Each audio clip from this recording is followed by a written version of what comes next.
Our girl was basically a human embroidery machine for this little prince, 3 whole years.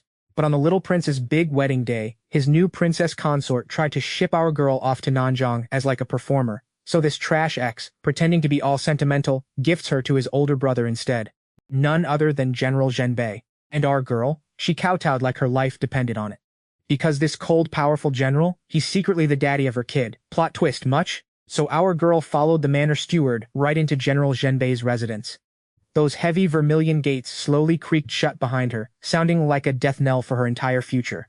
She was nothing more than a nameless, statusless woman in the general's manor, not even a concubine, just a discarded toy her trash ex got bored of and conveniently handed over. The steward led her to some random, secluded courtyard, then bounced without even a backward glance. Rude much? An ancient-looking wet nurse waddled out, her squinty, judgmental eyes raking over our girl with pure disdain. The audacity. So you're the one that Prince sent, huh? Yes. The general likes his peace and quiet, got it? Unless it's something important, don't go out offending anyone noble, or you'll be getting a taste of some sour fruit, if you catch my drift. And with that delightful warning, she slammed the door shut, leaving our girl stranded alone in the courtyard. Iconic.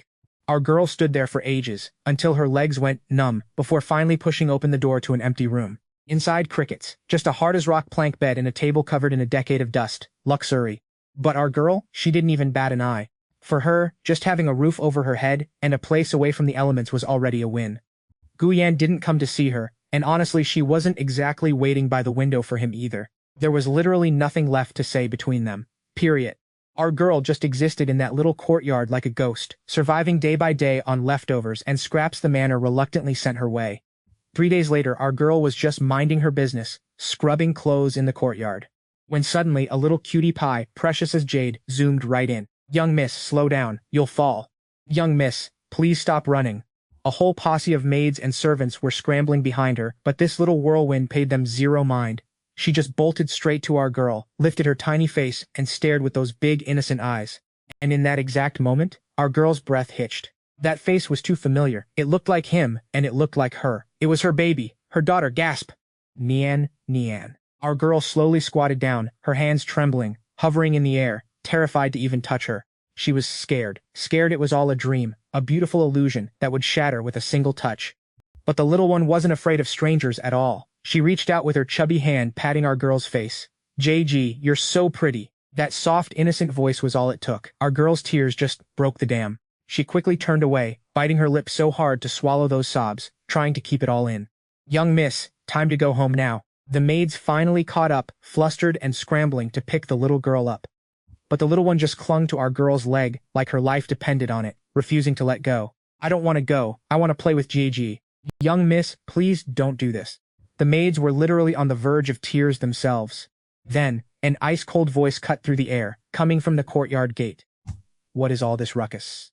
Our girl, she froze solid. That voice, even if she heard it in her next life, she'd recognize it anywhere. Gu Yan. There he stood, decked out in black, his gaze sweeping over our girl like she was just a literal rock on the side of the road. Ouch. But then his eyes dropped to Nian Nian, who was still hugging our girl's leg. "Gag. And that's when his eyebrow twitched. Just a little. "Ren Nian. Come here." Ren Nian pouted, letting go of our girl's leg. She looked back every 3 steps as she ran towards our broody ML. "Papa." Guyan bent down, scooping up the child, his icy gaze sweeping over the cowering maids. "How exactly were you watching this child? This humble servant deserves death." But the young miss ran out all by herself. Guyan didn't even spare them a glance, carrying Ren Nian as he turned to walk away. Our girl couldn't help but call out to him, "General." He stopped dead in his tracks, his back still facing our girl. "What do you want? Is her name Ren Nian? What's that got to do with you?" Our girl clenched her hands so tight, her nails practically digging into her palms. "She's very lovely, so stay away from her from now on." With that, he carried the child away, never once looking back. Our girl watched his retreating back, feeling like all the strength had been sucked right out of her. She slumped to the ground, burying her face in her knees. "What does it have to do with me? Who even am I to him? Just someone he paid to kick out right after I gave birth to his kid. Just a plaything his younger brother got bored with, and literally gave away. What right do I even have to get close to his precious daughter? What right do I have to beg for even a sliver of warmth from him?" The long-suppressed sobs finally ripped through the silence of the courtyard, shattering everything. After that, Gu Yan beefed up the guards around the manor. Our girl never saw Ren Nian again. Her heart too was utterly numb. No more illusions, no more hope, just nothing. Just a soulless husk. Day after day, she just embroidered, trying to get through these endless, hopeless days. A needle pricked her finger and she watched the blood well up, feeling absolutely nothing. Maybe when your heart is truly dead, physical pain just doesn't matter anymore. Then one day, Guzi showed up, looking exactly the same as ever. Decked out in flashy clothes, fanning himself with a scandalous smirk. This boy is chaotic, we love him. Shen Yue, he drawled. How's my big bro been treating you, huh? Our girl didn't even look up, her hands still moving rhythmically with the embroidery. Thanks to the general's immense blessing, I'm still breathing, I suppose. He sauntered closer, peering at the embroidery in her hands, and clicked his tongue twice. Tiski, see? Told ya. Those hands of yours? You won't find a second pair like 'em in the entire capital. Just being an embroiderer for me is a total waste of your talent. Our girl ignored him, so he just found a spot to sit down, lowering his voice conspiratorially. The day I brought you here, my big bro's face was so dark it could have been the bottom of a burnt pot. I legit thought he was going to beat me up. But then, out of nowhere, he actually opened his mouth and asked me, is she willing? Guzi perfectly mimicked Guyen's icy tone, and honestly it was spot on. I told him, if she's not willing, then let her go to Nangang and get eaten alive by mosquitoes. And guess what happened next? My big bro punched the pillar next to him so hard, his hand immediately started bleeding. Our girl's heart clenched, the embroidery needle stabbing right into her finger. A single drop of blood welled up, blooming into a tiny red plum blossom on the pristine white fabric. Guzi, completely oblivious to her pain, just leaned in even closer, curious. Shen Yue, spill the tea. You and my big bro, you guys. Her heart is full of bitterness and trust. It's not just something happened. She actually thought they'd spend an entire lifetime together. Like, she really thought they'd have an entire life together. Shen Yue, be honest. Did something happen between you and my elder brother? He's kidding, right? Oh, how annoying. My elder brother, he's such a closed-off person. He keeps everything locked deep inside. I'm this old, and I've never seen him truly lose it over any woman. He paused, then continued, except for that child, her heart felt like it was squeezed by a hand, making it hard to breathe. His precious daughter? Bro babies her like a fragile egg. Literally no one is allowed to touch her. Last time I just wanted to hold the kid. His eyes were giving I will murder you. So tell me, who is that child's mother? What kind of queen made my older brother simp this hard? She's gotta be someone truly extraordinary, right? Our girl lowered her head, trying to hide the tears rolling down her face. I don't know, she murmured. How can you not know? You're literally the one by his side right now. Your Highness, I'm just a plaything, she said. I'm not worthy of the general's respect. Guzi was left speechless by her words, awkwardly scratching his nose. All right, I won't ask you anymore. Just make yourself at home here. If anything happens, come find me at my manor. If my elder brother bullies you, I'll have your back. He dropped that bombshell, dramatically fanned himself, and walked away. Our girl stared at the red bloodstain on the embroidered cloth, motionless for a long time. Bullying. What he gave her wasn't just bullying, it was bone-piercing pain. It was despair with no escape.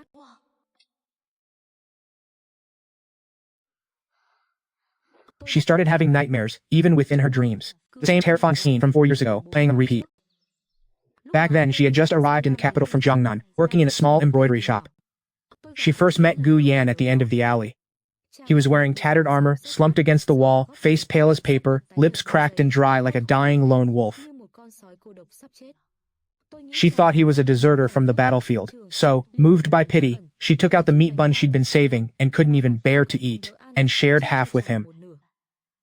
He said nothing, just stared at her with hawk-sharp eyes. She was a little scared, but still pushed the bun into his hand.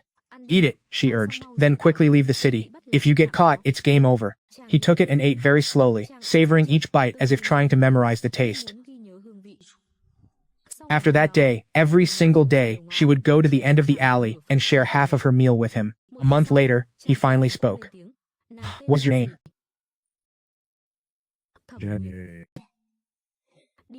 Come with me. She was startled, thinking he wanted to drag her into eloping, so she hurriedly waved her hands. But then, he just smiled. That was the first time she had ever seen him smile. When he smiled, his entire being seemed to glow. I'm not running. I'll take you with me. He took her to a small courtyard outside the city, saying he'd found a job and could support her from now on, and she believed him. Those were her happiest days. For 3 days he went to work, and every evening he brought her candied hawthorn. When her shoulders ached from embroidering, he'd come over and awkwardly massage them for her. I embroidered sachets and sewed new clothes for him.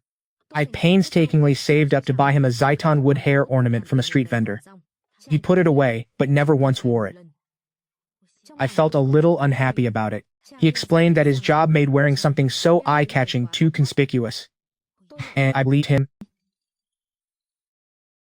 Until one day, the embroidery shop owner told me to deliver a wedding dress to Lin Wan-er, daughter of the Minister of Rights, at Jinbao Pavilion. That place was the most expensive store in capital. From upstairs, I looked down through a window crack. And then I saw Guyan.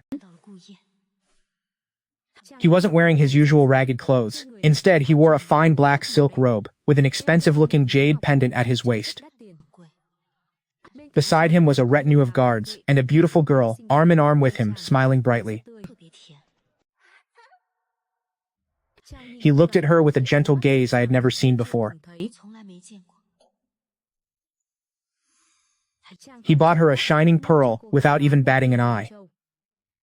The pearl was dazzling, its light stinging my eyes. It was then I finally understood he wasn't some deserter. He was the great General Jinbei. I brought the wedding dress downstairs, and happened to run right into him. He saw me and froze stiff.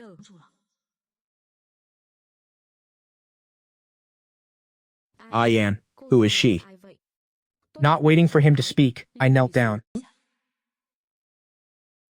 My voice devoid of all emotion. Greetings, General. His face immediately darkened. That evening, he returned to the small house and explained everything. I listened and laughed. I laughed at how stupidly naive I had been. Who was that girl? The daughter of the Minister of Rights. You two are a perfect match. Let's just end things here. He was silent for a long time before finally asking, "Must you really be this way?" I looked into his eyes and stated clearly, "General, you and I do not belong in the same world."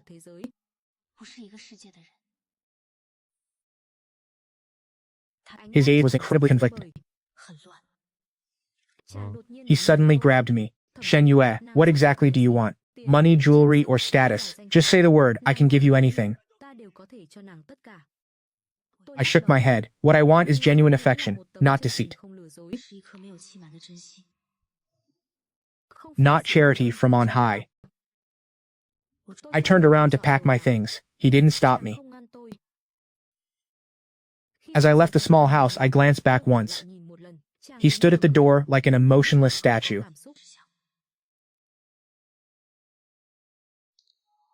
A month later, I discovered I was pregnant.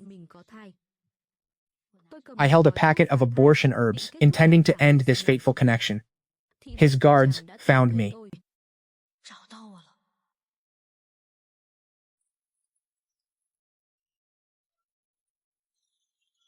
He galloped back from the border, covered in road dust, eyes bloodshot. He looked at my belly, his gaze complex. Give birth to child. And then, what? I will give you a sum of money, enough for you to live the rest of your life, without worry. There will be no me. Our girl said yes. So for 10 months, while she was pregnant, our ML kept her hidden away. Other than necessary check-ins, they barely talked. The day our baby was born, she was in agony, like literally dying and coming back to life. While our ML stood guard outside, she never even looked at their child. She was terrified if she did, she'd never be able to let go. So he took the baby away, a little girl.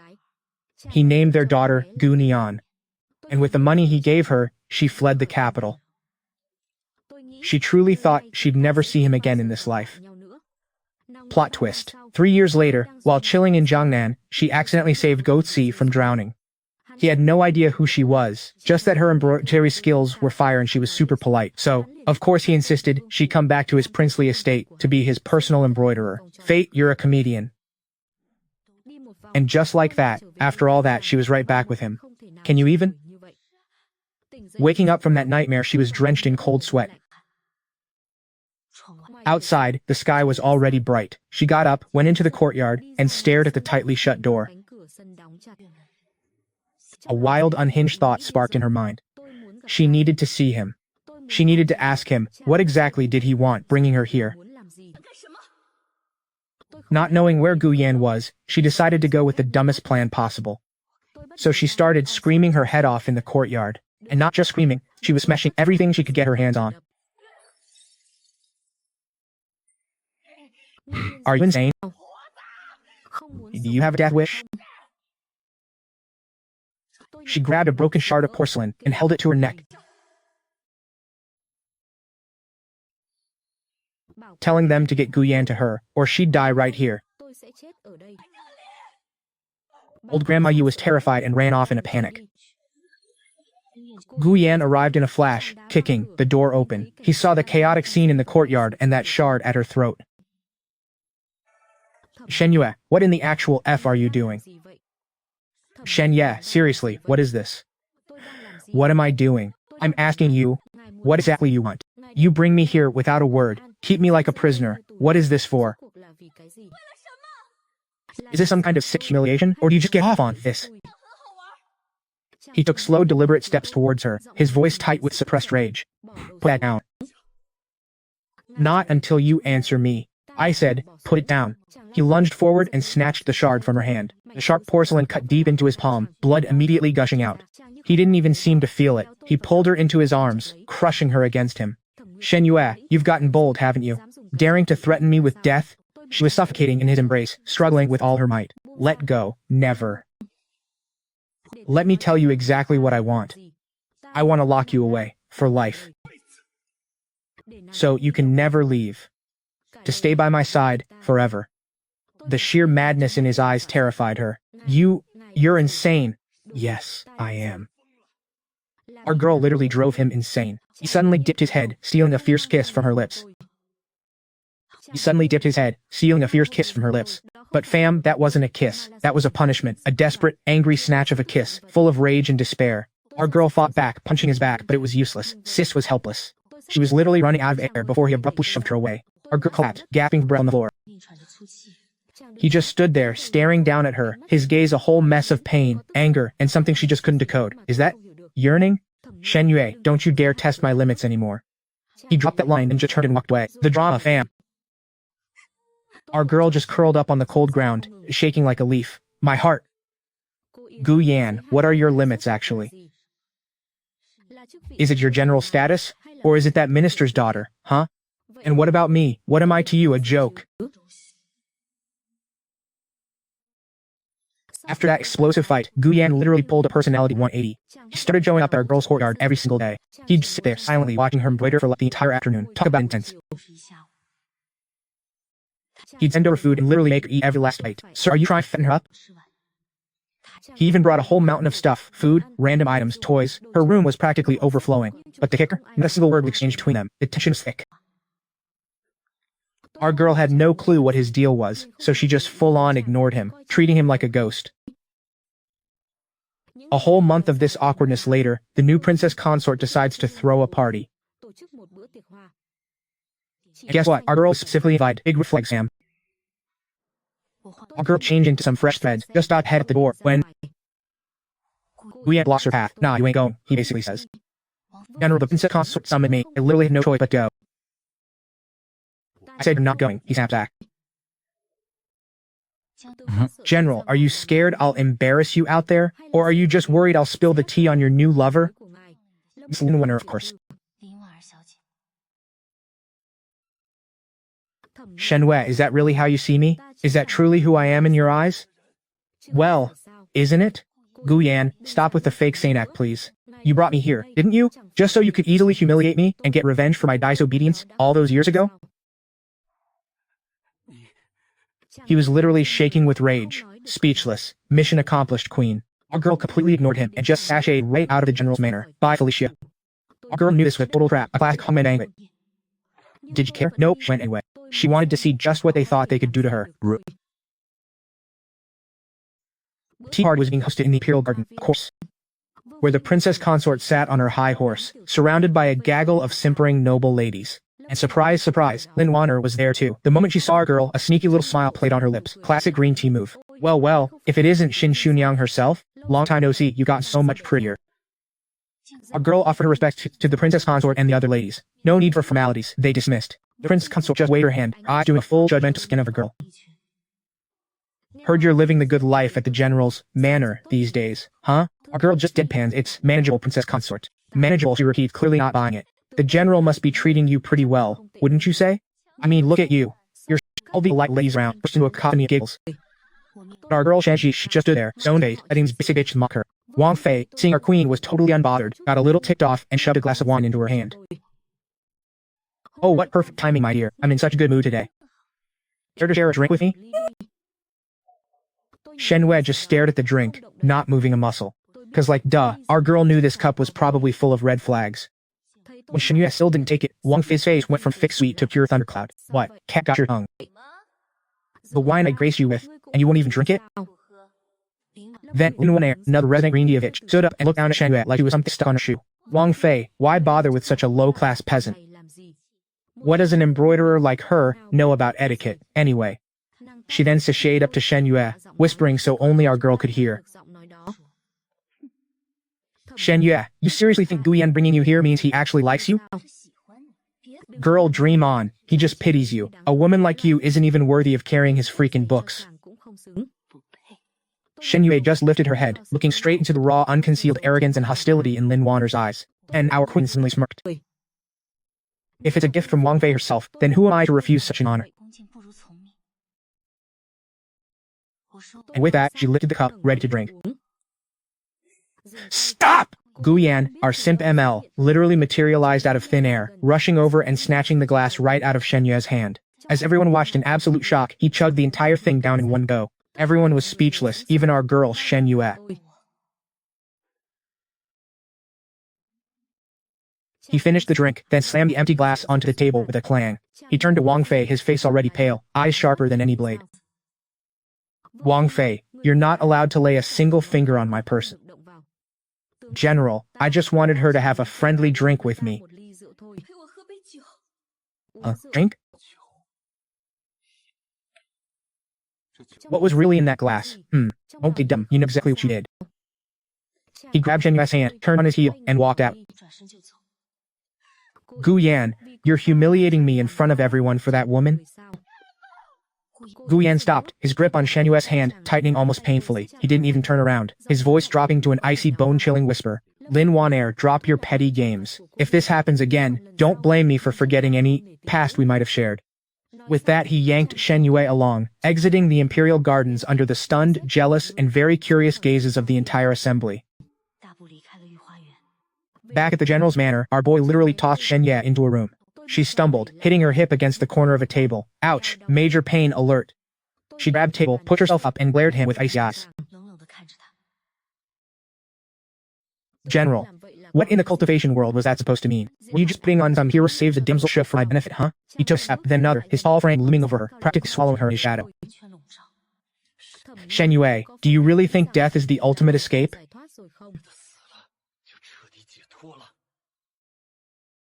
Yes, it is liberation.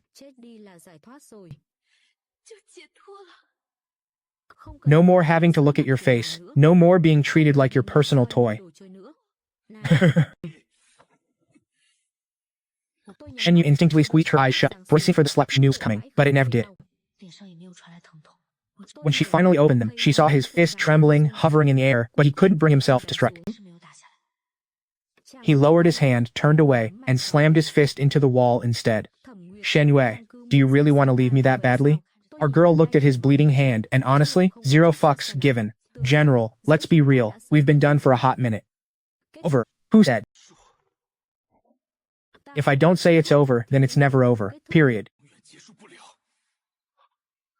Shen Yue, spill the tea. Back then, I showered you with bling, so why'd you ghost the mansion I bought you? Like, why didn't you even move in? Our girl is shooketh. He's like, okay, but why didn't you wear the red sandalwood hairpin I gave you? Instead, you were rocking some other dude's jade pin? Our girl just went for shit utterly bamboozled. Jade pin? Jade pin, what are you talking about? And the Eastern Pearl I specially got for you. Why'd you act like it was invisible, sis? Then tell me, why were you chilling with that pretty boy, huh? Is he really better than me? What could he possibly give you that I couldn't? His barrage of questions just slammed into our girl like a wrecking ball.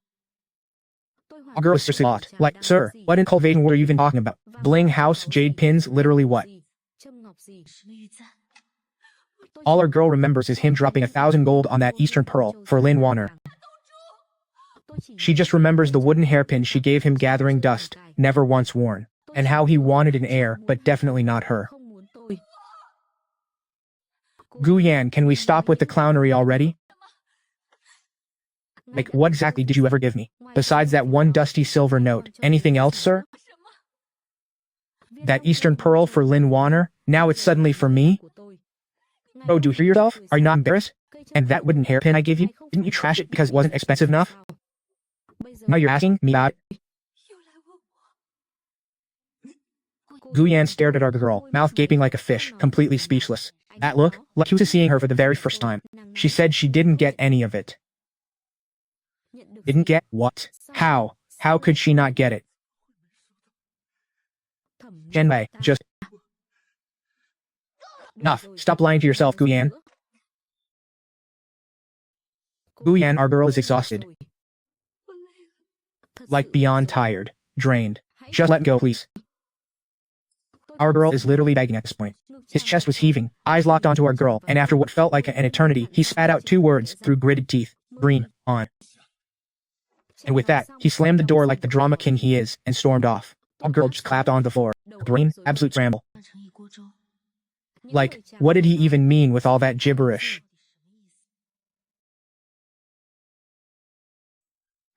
After that night, Guyan pulled a disappearing act.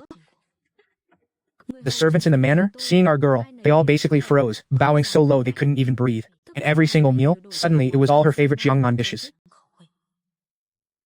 The courtyard, out of nowhere, was absolutely bursting with gardenias. Our girl knew, deep down, this was all Guyan's doing. Classic Guyan move, punch her in the face, then offer a sugary lollipop. Thinking these cheap, too bad cause my heart, deeper than my last brain cell. Okay, mission, GTFO. I am not spending my whole life as this dude's pet canary. Sis is breaking up. So I slid a quick DM to Guzi. Now Guzi might be a certified playboy, but deep down he's got a soft spot for our girl. And like clockwork, a few days later Guzi pulled up. He skipped the small talk and went straight for the jugular. You trying to peace out? My head said yes. Did my big bro do something wrong again? He's great and all, but like, I'm pretty sure I'm transmigrated, and this isn't my vibe.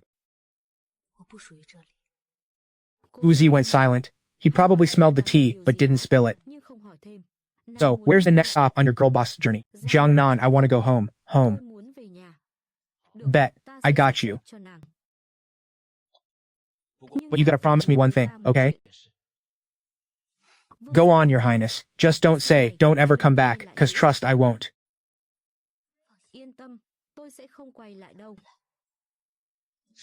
Shenwei, you're a real one. My bro, he's just not worthy of your slay. I just deadpanned. What's the point of this retroactive, simp energy now? It was all over, but the night before my escape, I couldn't help but creep to Nyan's courtyard. I hid behind a wall, low-key stalking my own child. She was playing tag with the maids, her laughter tinkling like those TikTok sound effects. My eyes started doing that blurry thing, you know? Nian, my sweet baby girl. Mama's gotta go and can't be with you anymore. You have to be a good girl and live your best life, okay? I whispered each word in my heart like a secret prayer. Just as I was about to dip, a dark shadow materialized behind me. It was Guyan. Doon. What are you staring at? I jumped out of my skin and frantically wiped my tears. Nothing, bro. He didn't push it, his eyes skimming over me before landing on our mini-me. And fam, the look he gave Nian, I'd never seen that kind of softness from him before. She really is just like you. I was shook, especially when she smiled. That line hit me harder than a truck coon. The silence was deafening, just the wind whispering secrets. Leave tomorrow, huh? Yep. And will you ever come back?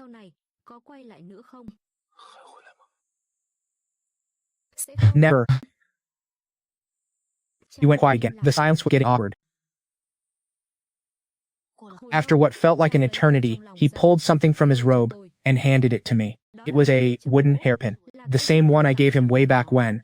Bro had caressed this thing so much it was practically glowing. You know, he was clutching it 24/7. Take this, he said. My brain said, absolutely not. Guyan General, whatever you are now, what's done is done. Just take it. I reluctantly took it, the cold wood in my hand feeling just like the frozen remnants of our past. Guyan, I wish you and Lin Xiaojie 100 years of happiness. Period. Bro went stiff, staring at me like he couldn't compute. What did she say? My dude, I wish you well. Shut up. His bloodshot eyes were boring into me, like he wanted to devour me whole, right then and there. Shenyue, are you really that eager to push me onto some other woman? His absolute unhinged fury genuinely scared me. Get out right now, never ever appear before me again. Looking at his heartbroken face, I didn't feel an ounce of schadenfreude, just endless sorrow. So I turned and walked away, not looking back. Goodbye, Guyan. No, it was a farewell forever.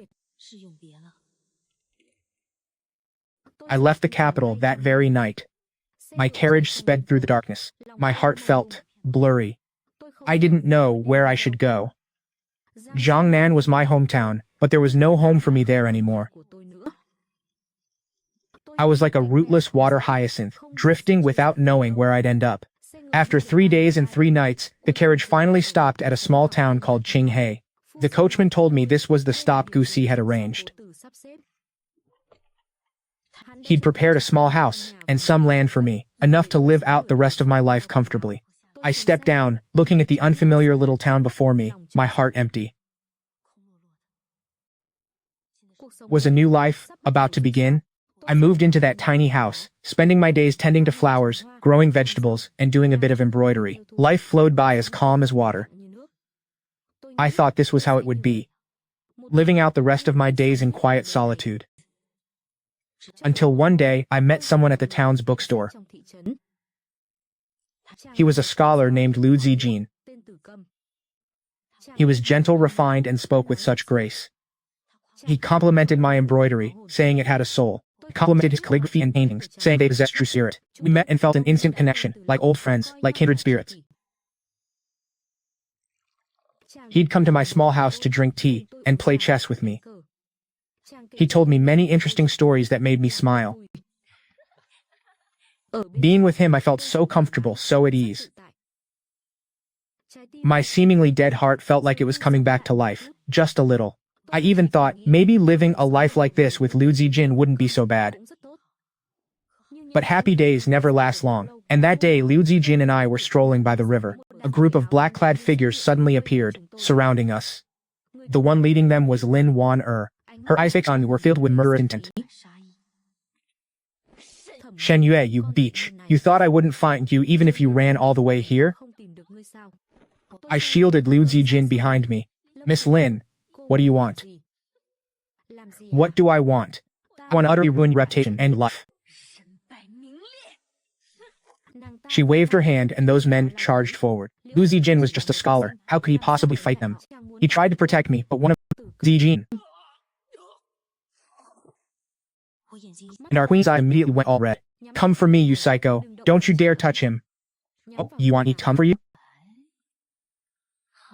Fine by me. This green tea bitch pulls out a dagger, the cold blade pressing right against our FL's face. Tell me, if I carve up that pretty face of yours, will Guyan still want you? Huh?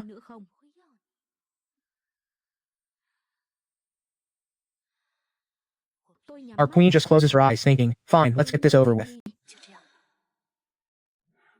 But just as things were about to go down, the thundering sound of hooves echoed from the distance. It's Guyan. Our simp ML kicks Lin Wanair aside and pulls our FL into a tight hug.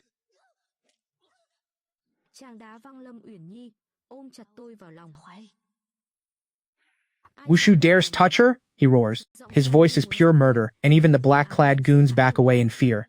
Lin Wanair stares at him, absolutely flabbergasted. Guyan, you hit me. For her? Our simp ML doesn't even spare her a glance. He grabs our FL by the shoulders. Are you okay? Are you hurt anywhere? Our queen looks at his worried face, and honestly, she has no idea what she's feeling. She pushes him away and rushes over to Liu Zijin. Zijin, are you alright?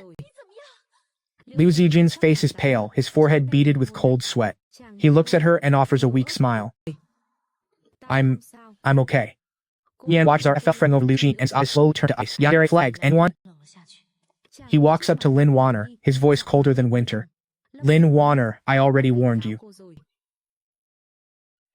Guyan, I did all of this because I love you.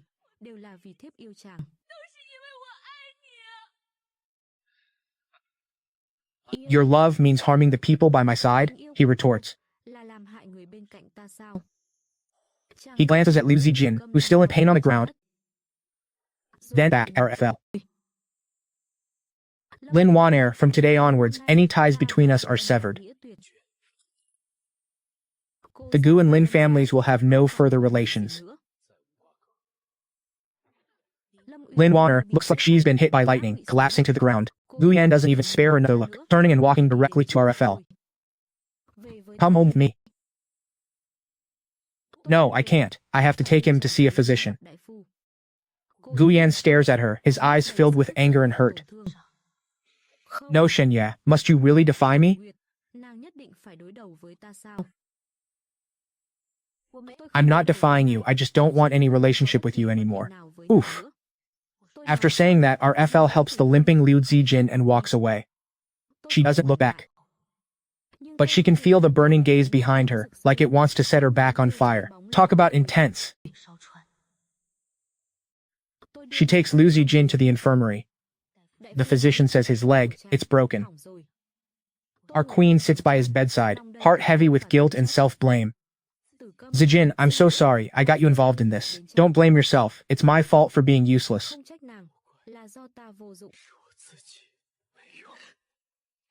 Shenyue, don't cry.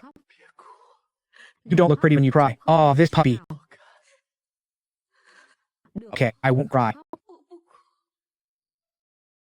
Our girl stays in the infirmary, taking care of Liu Zijin for 3 days and 3 nights straight. For 3 days, Guyan was a no-show. Our girl thought he finally got the memo and dipped out. But on day 4, Gusi shows up with tea so piping hot it could melt mountains. The Gu family actually broke off the engagement with the Lin family. Emperor was not amused, firing the Minister of Rights launched a full investigation. Yes.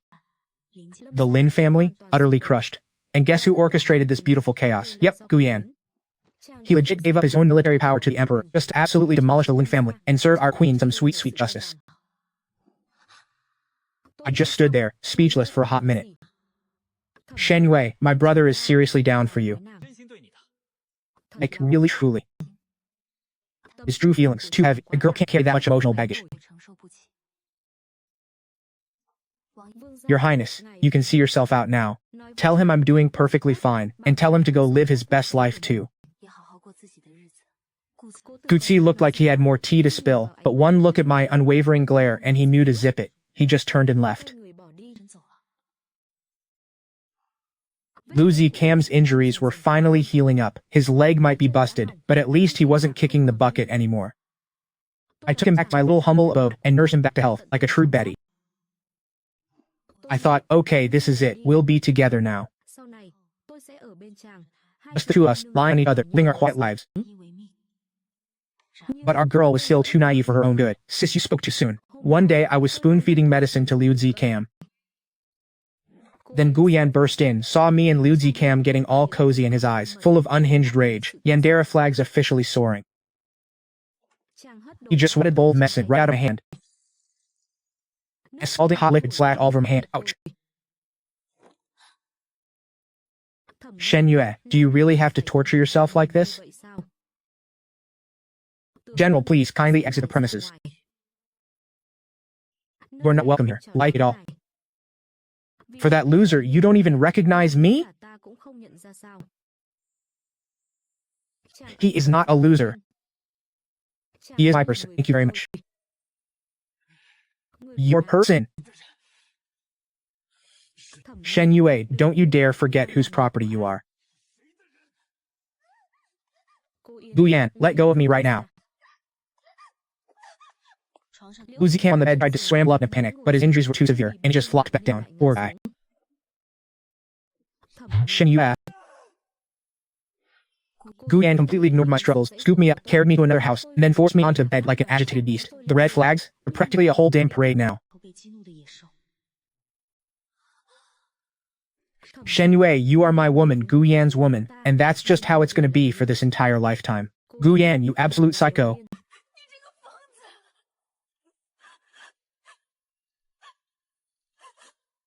Shen Yue, you are my woman, Guyan's woman, and that's just how it's gonna be for this entire lifetime. Guyan, are you an absolute psycho? Yes, I'm crazy, and you, my dear, drove me straight to the asylum. He kissed me, and his tears, they were falling, hot and heavy, right onto my face. The drama, the angst. Shen Yue, why won't you just look at me? Why do you always have eyes for everyone else? I've done so much for you, Shen Yue. Why can't you just see it? I was stunned. Wait, what exactly did he do for me? He treated me like a toy, and then he ripped away my child. He let me suffer through every kind of humiliation imaginable. And that's what he calls doing so much for me? I looked at his heartbroken face, and suddenly, he just seemed pathetic. And honestly, kinda laughable. I just stopped struggling, let him vent all his madness. That night was so long, so long.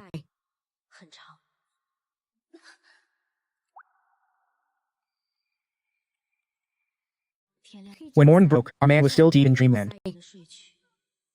I stared at his familiar face, the face I once loved down to my very bones. Slowly I reached out and traced his brow.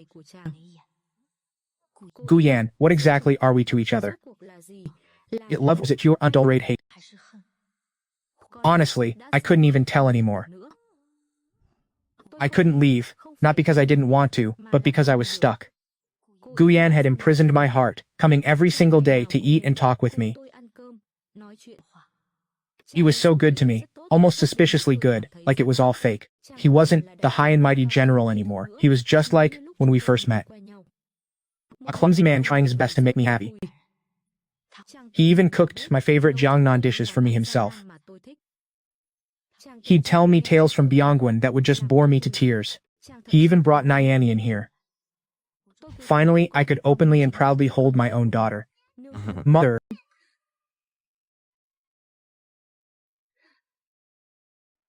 Mother, she called me mother so softly, my heart just melted into a puddle. I looked at her face, a carbon copy of Guyan's, and my heart was just a mess of emotions. Guyan just sat there, quietly watching me and our daughter. His gaze was so gentle, it looked like it could literally melt. I was almost drowning in this fake warmth. Until one day Gucci showed up again. He handed me something, a wooden hairpin, the very one I'd given to Guyan. My brother told me to give this to you. What exactly did he mean by this? Shen Yue, my brother keeps some things locked up so tight, he'd never speak of them in his whole life. But I think you deserve to know. Back then, he didn't wear the hairpin you gave him, not because it was cheap or anything, but because he was investigating a military supply corruption case, and there were eyes and ears everywhere. He was scared that wearing a hairpin only you could have bought would expose your relationship and put your life in serious danger. I was absolutely stunned. And that Dongzhou pearl, he didn't buy it for Lin Wanian. That was part of the betrothal gifts my brother was preparing.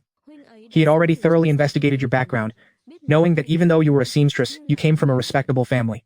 He wanted to wait until your birthday to use that Dongzhou pearl as a betrothal gift, and sent 8 grand palanquins to welcome you as his official main wife, making you the general lady by legitimate right. But before your birthday even arrived, you caught him and Lin Wanian together. He and Lin Wanyan were only acting to stabilize her father, the Minister of Rights, in order to get the final evidence for the corruption case. He couldn't explain it to you, because if he did, you would be in danger. So he could only watch helplessly as you misunderstood and left him. After you left, he sent people to give you gold, silver, jewels, houses and land, wanting you to live a better life. Who knew that all of those things were embezzled by the steward who delivered the messages back then? Later my brother found out, and he beat that steward within an inch of his life.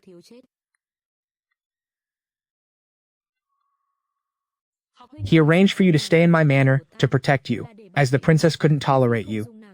My brother knew, but he also knew that the princess wouldn't dare do anything to you, on my territory.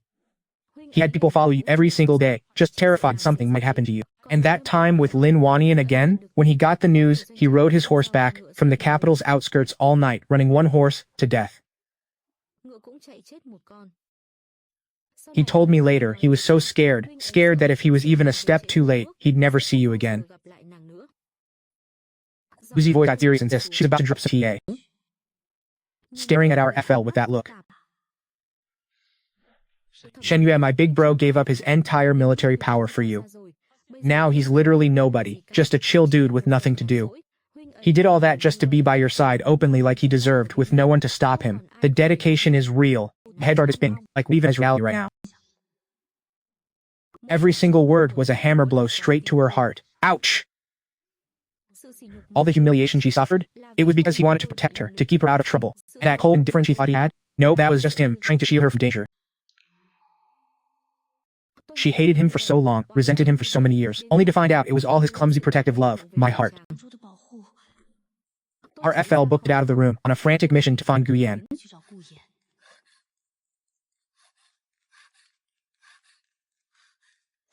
He was in the study. She burst in and found him by the window, lost in thought, holding something. She got closer and realized it was her embroidered sachet, old, frayed, but clearly treasured. He was holding it like it was the most precious treasure in the world. He heard her, turned, and saw her. That was it. Our girl couldn't hold back, diving straight into his arms, ugly crying. Guyan, why didn't you tell me sooner? Like, hello, communication is key. Our simp ML froze for a second, then hugged her back with all his might, like he was never letting go. Sorry, Yuair, I'm so sorry. He was crying and punching his chest, deserved it, beach. You jerk, do you even know how much I hated you? No. He just let her hit him, pulling her head to his chest, soaking up all that pent-up emotion. I know. It was all my fault. And it won't ever happen again. They clung to each other, like they were trying to fuse into one being. The reunion we deserved. All those years of humiliation, resentment, and longing, in this one moment, they all dissolved into hot, cleansing tears. Outside the door, a tiny head peeked out. It was Nian Nian, shyly watching her parents. Daddy, Mama, what are you two doing? Guyan gently let go, wiping away her tears. Nian, Nian, come here. Nian scampered over to them. Guyan pulled both mother and daughter into his embrace. My heart, it's melting. Nian, from now on, our family will never be apart again. She looked at him, then at Nian, who was both crying and smiling. Yes, our family will never be apart again, period. He pulled out a brocade box and inside, a big round luminous Eastern pearl. It was a pearl, all those years ago. He carefully took out the Eastern pearl and held it up to her. Yuair, it's 4 years late, but are you still willing to marry me? Yes. Outside the window, the sunlight beamed, bright and hopeful.